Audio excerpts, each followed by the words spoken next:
Mesdames et messieurs, ladies and gentlemen, la TOS Production vous souhaite la bienvenue à bord de ce podcast. Pour votre sécurité, on vous recommande de vous installer confortablement, mais également d'utiliser votre meilleur équipement audio, que ce soit un casque ou bien des écouteurs. Attention, préparation au départ. Et bonjour tout le monde, bienvenue à vous pour ce premier podcast. J'espère que vous allez bien, que vous avez bien aimé cette petite introduction. Je vous avoue, j'ai beaucoup réfléchi à la manière de pouvoir faire ce format. La première option, c'était d'éventuellement faire une vidéo facecam où je parlais devant vous. Et pour la deuxième option, c'est celle que j'ai fini par choisir. Étant donné que ce contenu est fait pour être principalement écouté, vous aurez juste une image en guise de vidéo. Sans plus tarder, je vais vous expliquer comment j'ai fait pour passer le pire stage de ma vie. On est parti, let's go! Nous allons faire ensemble un voyage dans le temps et je vous ramène avec moi durant l'été en 2018. Après 3 ans passés au lycée, j'attends avec impatience les résultats du bac. Et là, d'un coup, je vois mon prénom et mon nom qui s'affichent, donc ça veut dire que je l'ai eu. Je suis tout content, je saute de partout. Je me dis que je vais passer sûrement le meilleur été de ma vie, sauf que tout ne va pas se passer comme prévu. Parce que le temps avance vite, mais la rentrée approche vraiment à grands pas et je ne sais toujours pas qu'est-ce que je vais faire. On est alors plus qu'à 3 jours de la rentrée et là sur un coup de tête, je décide d'envoyer ma candidature à un lycée pour pouvoir faire un BTS. Honnêtement, je ne sais pas par quel miracle, mais j'ai été accepté. Je vous rassure, ça a bien un lien avec ce que je vais vous raconter, c'était juste pour vous mettre un peu dans le contexte. Donc on est au mois de septembre, la première journée se passe bien, on nous fait la présentation du BTS, qu'est-ce qu'on va y faire, etc. etc. Vous connaissez la suite. Sauf qu'à un moment donné, on nous explique que durant les 2 années, nous allons avoir 2 stages qu'on doit obligatoirement faire.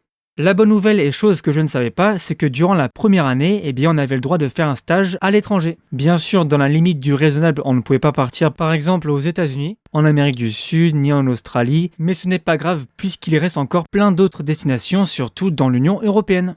Une chose qui était pratique, c'était que grâce aux précédents élèves, les professeurs, eux, avaient déjà des adresses à nous donner. Comme destination, il y avait par exemple Lanzarote, mais je savais que c'était mort parce qu'en espagnol, je suis vraiment une catastrophe. Enfin, j'ai quand même quelques bases, mais ça reste ceux du collège, donc c'est vraiment très très basique, comme Hola, ¿cómo estás? Bien et tout, Donde vives? Ouais, bon, c'est vraiment les bases, quoi.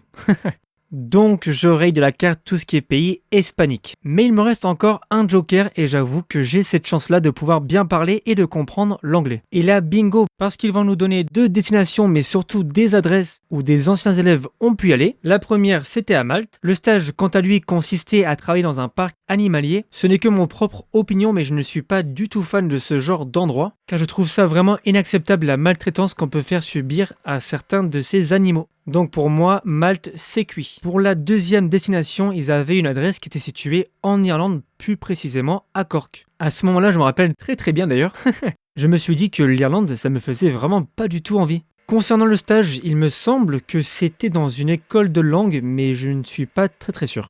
Comme on le dit, j'avais le cul entre 2 chaises, puisque j'avais une amie qui voulait absolument partir là-bas. Enfin bref, je me dis qu'on est que début septembre, je ne vais pas me mettre la pression puisque le stage n'est prévu que l'année prochaine et à partir du mois de mai. Logiquement, ça devrait me laisser assez de temps pour pouvoir y réfléchir. Assez rapidement, il y a un premier groupe qui se forme car ils se connaissaient déjà, ils étaient déjà dans la même classe auparavant. Eux, pour le coup, ils veulent partir à Lanzarote. Comme je le disais, l'espagnol c'est pas trop mon truc, donc j'avoue que je m'en fous un peu. Quelques semaines plus tard, un autre groupe se crée et eux, ils veulent partir dans le parc animalier à Malte. Bon, c'est pareil, je m'en fiche un peu. Pour mon amie qui, elle, voulait partir à Cork, elle valide son choix. J'ai oublié de le préciser, mais on n'était absolument pas obligé de faire son stage à l'étranger, on pouvait bien sûr rester en France, mais personnellement, j'aurais trouvé ça dommage de ne pas profiter de cette opportunité qu'on avait. On va faire un bond dans le temps pour atterrir à peu près mi-février. Attention, roulement de tambour, je n'ai encore rien trouvé. J'ai alors demandé de l'aide aux élèves de la 2e année si eux, ils avaient des pistons à me donner. Par chance, je m'entendais bien avec une personne qui connaissait une adresse à Malte. C'était pour travailler dans un parc d'attractions sur le thème du dessin animé Popeye. Le nom c'était Popeye Village, mais chut, faut pas le dire. Du coup, je m'empresse de leur écrire un mail en disant que j'étais très motivé pour pouvoir travailler chez eux. Quelques jours plus tard, ils me répondent positivement en disant qu'ils étaient intéressés. Je réussis à échanger avec eux pour avoir quelques informations, mais surtout de savoir qu'est-ce que j'allais bien pouvoir y faire. De mon côté, je me dis que ça a l'air d'être bien parti et que eux, de leur côté, ils ont l'air d'être plutôt d'accord pour que je puisse venir. Mais il me reste encore une petite chose et c'est le plus important, c'est forcément la convention de stage. Puisque sans ça, et c'est logique, je ne peux pas le faire. Est-ce que vous commencez à sentir la douille arriver? Les jours passent, mais de leur côté, c'est silence radio complet. Je leur envoyais des mails, mais ils ne répondaient pas. La seule solution qui me restait, c'était forcément de les contacter par téléphone. Petit fun fact, je déteste les appels téléphoniques, mais bon là vraiment je n'avais pas le choix. Donc je les appelle une première fois, comme par hasard le seul jour où j'appelle, le directeur il est pas là. La personne m'explique qu'il faut que je rappelle dans 2 jours puisque normalement il sera là. Étant donné que j'appelais depuis la France, forcément les appels me coûtaient de l'argent, sinon ça ne serait pas drôle. Je fais ce que la personne m'avait dit de faire, de rappeler l'entreprise quelques jours plus tard, et là, surprise, j'arrive à parler avec le directeur. Il commence alors à se présenter et à expliquer le fonctionnement du parc, etc. Et là, c'est à mon tour de me présenter. Je lui ai dit mon prénom, sauf qu'avant de dire mon nom, eh bien je reprends mon souffle et c'est tout à fait normal je crois. En sachant que le blanc aura duré quand même moins d'une seule seconde. Et la sortie de nulle part, il va me dire en rigolant, ha ha ha, vous vous rappelez plus de votre nom ou quoi? À ce moment-là précisément, je crois que je venais de vivre un des moments les plus gênants de ma vie. Le pire, c'était vraiment le blanc qui s'était installé juste après. Je finis quand même cet entretien qui était vraiment très étrange. Les semaines passent, même en essayant de les relancer, de leur côté c'est toujours silence radio. Bon, je finis quand même par abandonner, donc je continue à faire mes recherches. J'ai failli oublier de vous le dire, mais notre stage devait se faire dans le domaine de l'accueil ou quelque chose qui y ressemblait. Une chose à savoir, et ça a son importance, c'est que je n'ai jamais eu de chance pour trouver un stage, puisque ça s'est toujours fait à la dernière minute. Ce que je redoutais le plus, et ça finit par malheureusement arriver, c'est le temps qui passe beaucoup plus vite que prévu. À ce moment-là, le problème, c'est qu'on est déjà rendu au mois d'avril en sachant que je devais commencer à partir de début mai. Je ne vais pas vous mentir, je commence un petit peu à stresser vu que la date approche à grands pas. Je me rappelle encore très bien de ce moment. Un soir, je vais sur internet, je tape dans la barre de recherche « stage à l'étranger ». Au bout de quelques minutes seulement, il y a un site qui va retenir mon attention. Et il propose des jobs d'été pour pouvoir aller travailler en Grèce. Vu que je suis dans la mouise la plus totale et que je n'ai absolument rien à perdre, je commence à remplir le formulaire d'inscription. Dedans, il y avait même un endroit où il y avait toutes les grandes villes avec des cases à cocher pour savoir où on voulait travailler. Pour vous dire, c'était tellement la galère, j'avais coché toutes les cases pour être sûr d'avoir quelque chose. Je leur demande alors si c'est possible de faire mon stage de mai jusqu'à juin. Je me suis dit, quitte à être déjà sur place, autant me faire un peu d'argent de poche en y travaillant en plus de juillet à août. Et la surprise, je reçois un mail de leur part en disant que c'était bon pour eux. Il ne me restait alors plus qu'un entretien téléphonique à faire. Je vous rassure, cette fois-ci, tout se passe bien. Tellement bien que je reçois presque le lendemain un mail de leur part en disant que j'avais réussi à passer l'entretien. Dans celui-ci, il y avait d'ailleurs une adresse d'un hôtel qui était intéressé par ma candidature, qui était situé à Corfou. Pour ceux qui ne voient pas où ça se trouve, c'est une île grecque qui est située au sud de l'Albanie. Je leur réponds en disant que je suis intéressé et je joins également ma convention de stage. J'avoue que je suis content parce que tout se déroule plutôt bien. Ils me rendent les documents signés. Je me rends compte d'ailleurs que je vais être payé. Bon, c'était pas beaucoup, c'était que 450 €, mais bon, je ne dis pas non. Le petit truc sympathique, c'est que vu que j'étais boursier, j'avais le droit d'avoir une aide en plus durant la durée du stage. Quand j'ai appris ça, j'avoue que j'étais plutôt bien. Maintenant que tout est prêt à temps, je n'ai plus qu'à prendre mes billets d'avion. Ça y est, c'est le grand jour, c'est le départ. Je prends un Blablabus pour aller jusqu'à Paris. Durant le trajet, je n'ai pas grand chose à faire. Je check mon téléphone et là je reçois une notification. C'était l'agence qui m'avait envoyé un message pour me demander si je pouvais changer d'hôtel puisqu'apparemment dans le premier, il n'y avait pas assez de travail.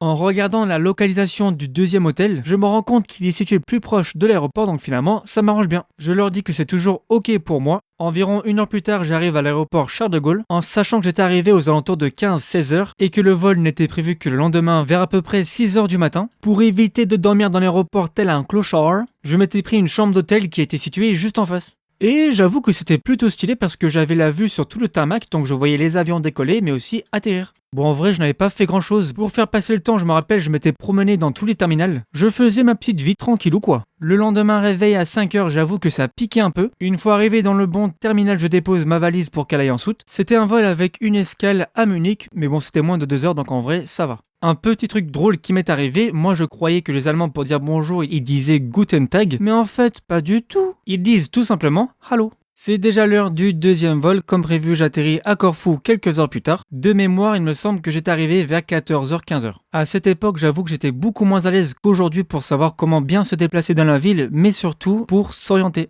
Même si ça m'avait coûté un poil plus cher, j'avais préféré prendre un taxi. J'avoue que c'était plus pratique vu qu'il m'avait déposé juste devant l'hôtel. Durant le trajet, j'avais aperçu énormément de détritus sur le bord de la route, mais à ce moment-là, je ne m'étais pas encore rendu compte que c'était un, entre guillemets, pays pauvre, puisque leur salaire est nettement moins élevé que comparé à chez nous en France. Revenons à nos moutons, je suis donc devant cet hôtel. Pour que ça soit plus simple à comprendre, pour tout ce qui va suivre et notamment les interactions que j'avais pu avoir, c'était en anglais mais pas d'inquiétude puisque je vais traduire directement en français pour que ça soit plus simple à comprendre. J'arrive alors au niveau de l'accueil, je me dirige vers une dame qui avait à peu près la cinquantaine. Je lui explique que je viens ici pour faire un stage et notamment à l'accueil, sauf qu'elle me regarde en fronçant les sourcils et elle me dit « Un stage ?» Je lui réponds en disant « Bah oui ».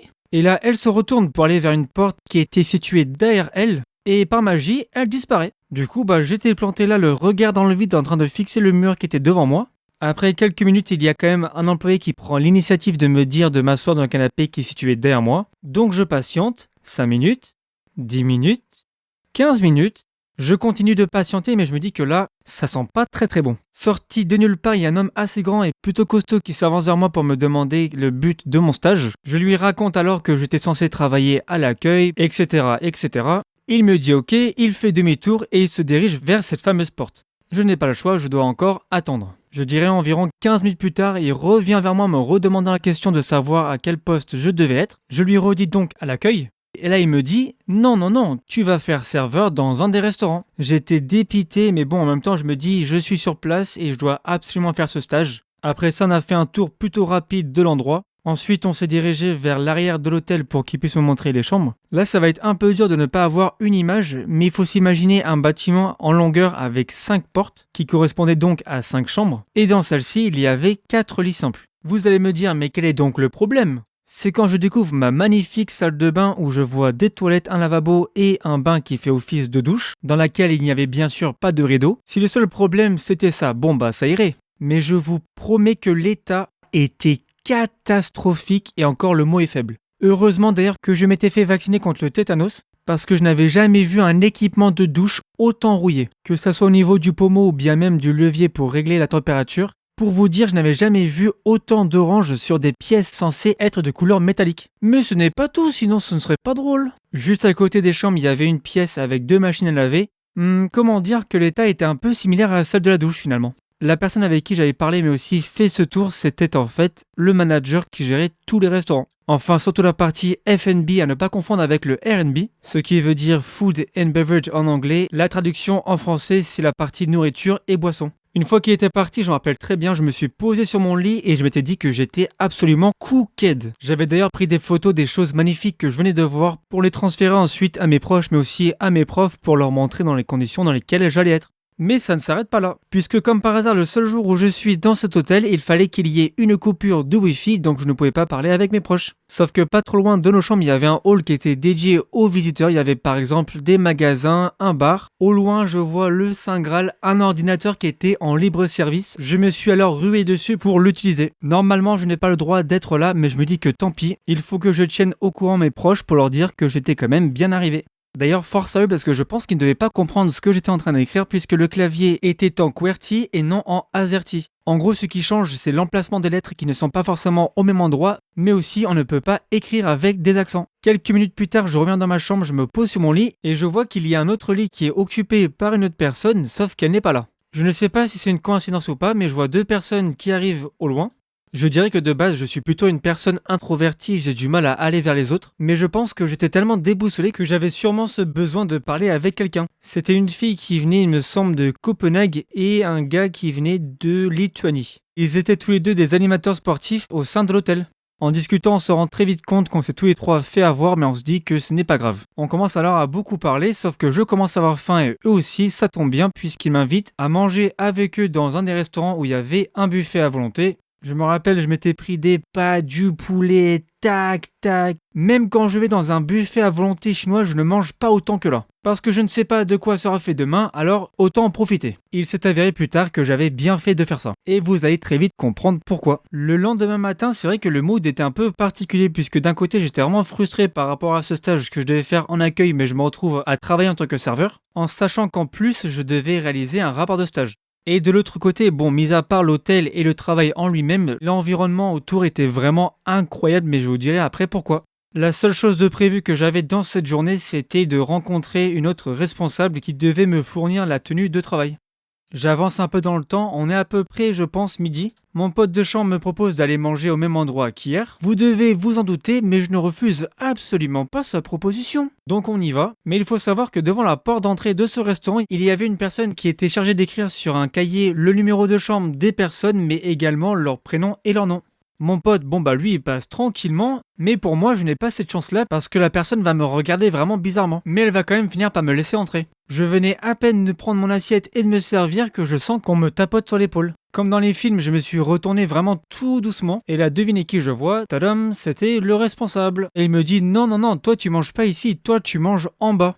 Je me mets à le suivre pour qu'il puisse me montrer l'endroit où c'était. Le chemin pour y accéder était vraiment catastrophique et je me suis encore rendu compte à quel point, entre guillemets, c'était un pays pauvre. Au début des escaliers, il y avait cet immense ventilateur qui était posé là. D'ailleurs, en parlant d'escaliers, ils étaient tellement rouillés que j'avais limite peur de les prendre. Ah oui, puis aussi la chaleur qu'il faisait, c'était vraiment horrible. Qu'est-ce qu'on avait alors le droit comme repas? Eh bien, on avait droit à de la viande qui était d'ailleurs à 80% du temps du poulet, sauf qu'il y avait bien évidemment une chance sur deux pour que ça ne soit pas assez cuit. Comme accompagnement, on avait très souvent le droit à du riz, mais pour une fois, c'était plutôt bon. Une fois par mois, on avait un repas, mais de dingo, tout le monde sautait au plafond tellement c'était incroyable.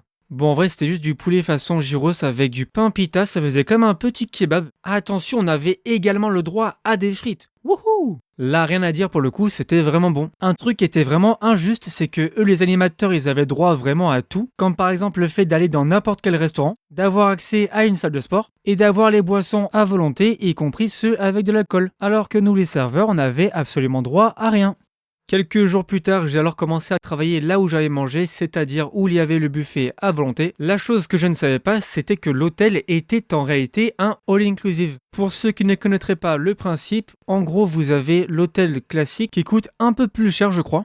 Vous devez mettre un bracelet autour de votre poignet, ça vous permet d'avoir accès à tout en illimité, que ce soit au niveau de la nourriture, mais aussi au niveau des boissons. Mais ce qui intéresse plus les clients, c'est l'alcool. On revient au boulot, bon c'est vrai qu'on était payés à coups de lance-pierre, mais le travail en lui-même en vrai ça va, c'était plutôt simple, il fallait juste débarrasser et remettre les tables en place. Pour les horaires on avait différents types, il y avait par exemple le matin très tôt à 7h et on finissait aux alentours de 11h30 pour reprendre vers 17h30 et pour au final finir vers 21h30. Et ce que je faisais la plupart du temps, il me semble que c'était aux alentours de 8h30 pour finir vers midi et demi et reprendre vers 19h. Ou bien 18h30 et on finissait généralement aux alentours de 22h30.